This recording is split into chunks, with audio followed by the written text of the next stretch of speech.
हे कृष्ण करुणा सिंधु दीनबंधो जगतपते गोपिकेश गोपिका कांत राधा कांत नमस्तुते। तप्त कंचन गौरांगी राधे वृंदानेश्वरी वृषभानुसूते देवी प्रणमामि हरिप्रिये। अर्थात हे कृष्ण, आप दुखियों के सखा तथा सृष्टि के उद्गम हैं। आप गोपियों के स्वामी तथा राधा रानी के प्रेमी हैं।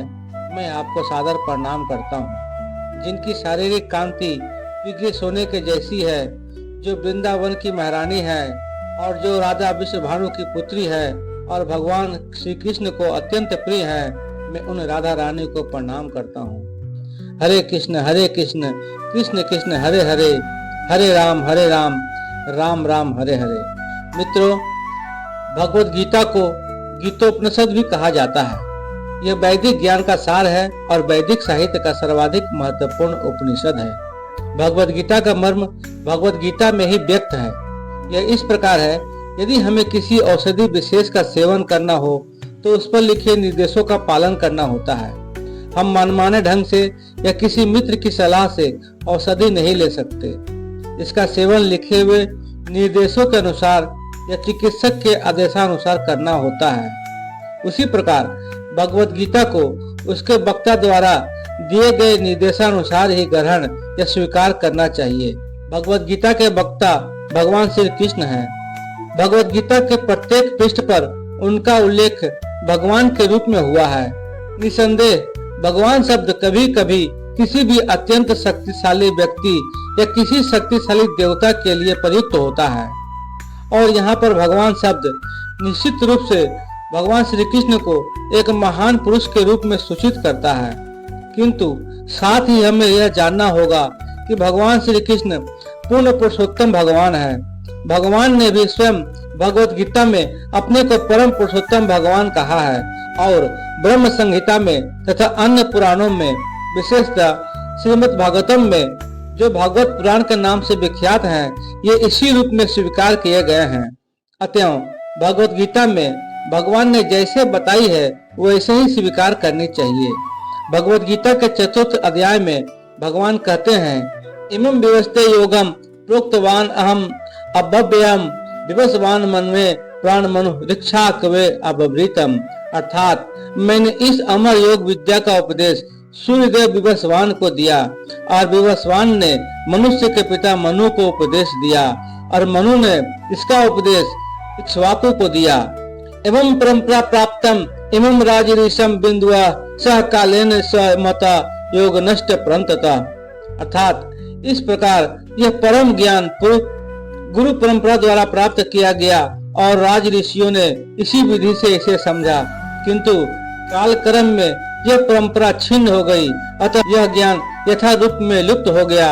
स एवं मया ते उद्ध योग प्रोक्त पुरातन भक्त ने सचखा इति रहस्यम एतत् उत्तमम। अर्थात आज मेरे द्वारा वही यह प्राचीन योग यानी परमेश्वर के साथ अपने संबंध का ज्ञान तुमसे कहा जा रहा है, क्योंकि तुम मेरे भक्त तथा मित्र हो, अतः तुम इस ज्ञान के दिव्य रहस्य को समझ सकते हो। मित्रों, यहाँ पर भगवान अर्जुन को सूचित करते हैं कि भगवत गीता की यह योग पद्धति सर्वप्रथम सूर्यदेव को बताई गई। सूर्यदेव ने इसे मनु को बताया और मनु ने इसे इक्ष्वाकु को बताया। इस प्रकार यह गुरु परंपरा, यह योग पद्धति एक वक्ता से दूसरे वक्ता तक पहुंचती रही, लेकिन कालांतर में यह छिन्न भिन्न हो गई। फलस्वरूप भगवान को इसे फिर से बताना पड़ रहा है। इस बार अर्जुन को कुरुक्षेत्र के युद्ध स्थल में बताना पड़ रहा है। वे अर्जुन से कहते हैं कि मैं तुम्हें यह परम रहस्य इसलिए प्रदान कर रहा हूँ क्योंकि तुम मेरे भक्त तथा मित्र हो। इसका तात्पर्य यह है कि भगवत गीता ऐसा ग्रंथ है जो विशेष रूप से भगवत भक्त के लिए ही है, भगवत भक्त के निमित्त है। अध्यात्मवादियों की तीन श्रेणियां हैं, ज्ञानी, योगी तथा भक्त, या कि निर्विशेषवादी, ध्यानी और भक्त। यहाँ पर भगवान अर्जुन से स्पष्ट कहते हैं कि वे उसे इस नवीन परंपरा यानी गुरु परंपरा का प्रथम पात्र बना रहे हैं, क्योंकि प्राचीन परंपरा खंडित हो गई थी। अतः यह भगवान की इच्छा थी कि सूर्य से चली आ रही विचारधारा की दिशा में अन्य परंपरा स्थापित की जाए। उनकी यह इच्छा थी कि उनकी शिक्षा का वितरण अर्जुन द्वारा नए सिरे से हो। वे चाहते थे अर्जुन भगवत गीता का ज्ञान का प्रामाणिक विद्वान बने। अतः हम देखते हैं कि भगवत गीता का उपदेश अर्जुन को विशेष रूप से दिया गया, क्योंकि अर्जुन भगवान का भक्त, प्रत्यक्ष शिष्य तथा घनिष्ठ मित्र था। अतः जिस व्यक्ति में अर्जुन जैसे गुण पाए जाते हैं वह गीता को सबसे अच्छी तरह समझ सकता है। कहने का तात्पर्य यह है कि भक्त को भगवान से प्रत्यक्ष रूप से संबंधित होना चाहिए। जो ही कोई भगवान का भक्त बन जाता है त्यों ही उसका संबंध सीधा भगवान से हो जाता है। मित्रों, भक्त तथा भगवान के मध्य 5 प्रकार का संबंध हो सकता है। कोई निष्क्रिय अवस्था में भक्त हो सकता है, कोई सक्रिय अवस्था में भक्त हो सकता है, कोई सखा रूप में भक्त हो सकता है, कोई माता या पिता के रूप में भक्त हो सकता है, कोई दंपति प्रेमी के रूप में भक्त हो सकता है। मित्रों, अर्जुन का कृष्ण से संबंध सखा रूप में था। निसंदेह इस मित्रता तथा भौतिक जगत में प्राप्त मित्रता में आकाश पाताल का अंतर है। यह दिव्य मित्रता है जो हर किसी को प्राप्त नहीं हो सकती। निसंदेह प्रत्येक व्यक्ति का भगवान से सीधा संबंध होता है और यह संबंध भक्ति की पूर्णता से ही जागृत होता है। किंतु वर्तमान जीवन की अवस्था में हमने न केवल भगवान को भुला दिया है, अपितु हम भगवान के साथ अपने शाश्वत संबंध को भी भूल चुके हैं। लाखों करोड़ों जीवों में से प्रत्येक जीव का भगवान के साथ नित्य विशिष्ट संबंध है। यह स्वरूप कहलाता है। भक्ति योग की प्रक्रिया द्वारा यह स्वरूप जागृत किया जा सकता है। तब यह अवस्था स्वरूप सिद्धि कहलाती है। वास्तव में हम अपने शरीर से नहीं अपितु अपने मन तथा बुद्धि से कर्म करते हैं। अतः यदि मन तथा बुद्धि सदैव परमेश्वर के विचार में मग्न रहे है कि इंद्रियां भी उनकी सेवा में लगी रहेगी। इंद्रियों के कार्य कम से कम बाहर से तो वही रहते हैं, लेकिन चेतना बदल जाती है। भगवत गीता हमें सिखाती है किस प्रकार मन तथा बुद्धि को भगवान के विचार में लीन रखा जाए। ऐसी तल्लीनता से मनुष्य भगवत धाम को जाता है। यदि मन कृष्ण की सेवा में लग जाता है तो सारी इंद्रियां स्वतः उनकी सेवा में लग जाती है। यह कला है। यही भगवत गीता का रहस्य भी है कि कृष्ण के विचार में पूरी तरह मग्न रहा जाए। यदि कोई भगवत गीता में बताए गए सिद्धांतों को ग्रहण करता है तो वह अपना जीवन पूर्ण बना सकता है और जीवन की सारी समस्याओं का स्थायी हल पाता है। यही भगवत गीता का सार सर्वस्व है। यदि कोई भगवत गीता को निष्ठा तथा गंभीरता के साथ पढ़ता है तो भगवान की कृपा से उसके सारे पूर्व दुष्कर्मों के फलों का उस पर कोई प्रभाव नहीं पड़ता।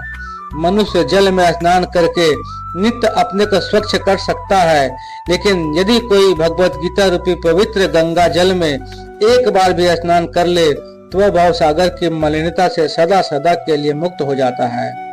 आज के युग में एक शास्त्र, एक ईश्वर, एक धर्म तथा एक वृत्ति के लिए अत्यंत उत्सुक हैं। अतः केवल एक शास्त्र भगवत गीता हो जो सारे विश्व के लिए हो, सारे विश्व के लिए एक ईश्वर हो भगवान श्री कृष्ण, और एक मंत्र, एक प्रार्थना हो उनके नाम का कीर्तन जो है हरे कृष्ण कृष्ण कृष्ण हरे हरे, हरे राम राम राम हरे हरे, और केवल एक ही कार्य हो भगवान की सेवा।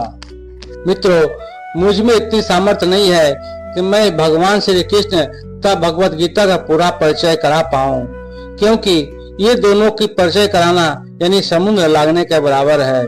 पर मैंने यह निर्णय लिया है कि भगवत गीता के यथारूप आपके सामने रखें, जिसे आप सुनकर समझ सकें और अपने जीवन में अपनाकर इसका लाभ ले सकें।